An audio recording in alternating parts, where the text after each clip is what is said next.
সমষ্টিটো সমষ্টি পুনৰ্নিৰ্ধাৰণৰ পিছত সৃষ্টি হোৱা এটা নতুন সমষ্টি ৭৯ নং চিচি বৰগাঁও বিধানসভা সমষ্টি। আপোনালোকে জানে যে এই জিলাখনত দুটাই বিধানসভা সমষ্টি আছিল, এটা হ'ল ধেমাজি আৰু আনটো হ'ল জোনাই। ধেমাজিত আমাৰ দীঘলীয়া দিন ধৰি বিধায়ক আছিল আৰু জোনাইতো আমাৰ দলৰ বিধায়ক আছিল আৰু সেই সূত্ৰে শিপা আছে। যেতিয়া MLA নাথাকে স্বাভাৱিকতে মানুহ হেৰপেৰ হয়, কম বেছি হয়, কিন্তু যেতিয়া দলৰ কৰ্মকৰ্তাসকল সক্ৰিয় হৈ পৰিছে ৰাইজ ওলাই আহিছে। আজি নতুন প্ৰজন্মৰ যুৱক যুৱতীসকল তেওঁলোক আগবাঢ়ি আহিছে। আজি মানুহৰ হৃদয়ত জাতীয়তাবাদৰ ভাৱটোতো আছেই, সেইটোক আমি কেনেকৈ জগাই তুলিব পাৰিছোঁ, মানুহে কেনেকৈ লৈছে বা লোৱাবলৈ চেষ্টা কৰিছোঁ, সেইটোৰ ওপৰতেই দলটোৰ ভৱিষ্যত বা আঞ্চলিকতাবাদৰ ভৱিষ্যত নিৰ্ভৰ কৰিছে। অসম গণ পৰিষদ দল, মই কৈছোঁৱেই, সদায় কৈ আহিছোঁ যে অসমৰ মাটিত শক্তিশালী হোৱা মানে অসমত আঞ্চলিকতাবাদ শক্তিশালী হোৱা, আৰু আঞ্চলিকতাবাদ শক্তিশালী হোৱা মানে অসমৰ স্বাৰ্থ সুৰক্ষিত হোৱা। কাৰণ অসম গণ পৰিষদ দল ৰাইজৰ তেজেৰে গঢ়া দল, খিলঞ্জীয়াৰ তেজেৰে গঢ়া দল।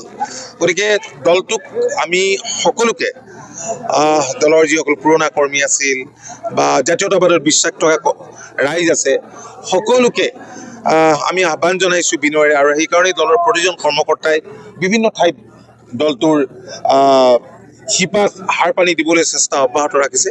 মই কৰ্মকৰ্তাসকলক ধন্যবাদ জনাইছোঁ। আজি চিচি বৰগাঁৱত যথেষ্ট সংখ্যক দলৰ বুথৰ কৰ্মকৰ্তা আহিছে, মই সকলোকে ধন্যবাদ জনাইছোঁ, শুভেচ্ছা জনাইছোঁ আৰু তেওঁলোকক কৈছোঁ যে আপোনালোকে সংকল্প লওক আহি থকা দিনবিলাকত অসম গণ পৰিষদক শক্তিশালী কৰাৰ কাৰণে। আপোনালোকে সংকল্প লওক জাতীয় সমস্যাবিলাক সমাধান কৰিম বুলি। আপোনালোকে সংকল্প লওক যে কংগ্ৰেছক সম্পূৰ্ণৰূপে উৎখাত কৰিম বুলি, কাৰণ কংগ্ৰেছ আমাৰ মূল শত্ৰু।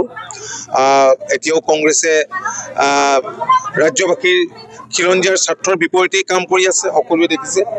গতিকে আমাৰ মূল কথা হৈছে যে সন্মুখত যিহেতু নিৰ্বাচন, NDAৰ হাত শক্তিশালী কৰিব লাগে আৰু সকলোৱে অসম গণ পৰিষদ দলক, ইয়াৰ দলৰ কৰ্মকৰ্তাসকলক কৈছোঁ যে শক্তিশালী কৰিবলৈ তেওঁলোকে ভালকৈ কাম কৰিব লাগে। ধন্যবাদ। প্ৰাৰ্থী সম্পৰ্কত মই এতিয়া একো নকওঁ, কাৰণ এতিয়ালৈকে কোনো ধৰণৰ আনুষ্ঠানিক আলোচনা হোৱা নাই। আমাৰো কোনোবাই কিবা ভাবিছে বা বিজেপিৰো কোনোবাই কিবা ভাবিছে, গতিকে সেইটো বেলেগ কথা। গতিকে আনুষ্ঠানিকভাৱে আলোচনা হোৱাৰ পিছত ক'ব পৰা যাব। মানে সুলেখা চিয়াহীটোতো অত্যন্ত পপুলাৰ আছিল আৰু পপুলাৰ কাৰণে সুলেখা নামৰ এটা চিয়াহীও দিয়ালে।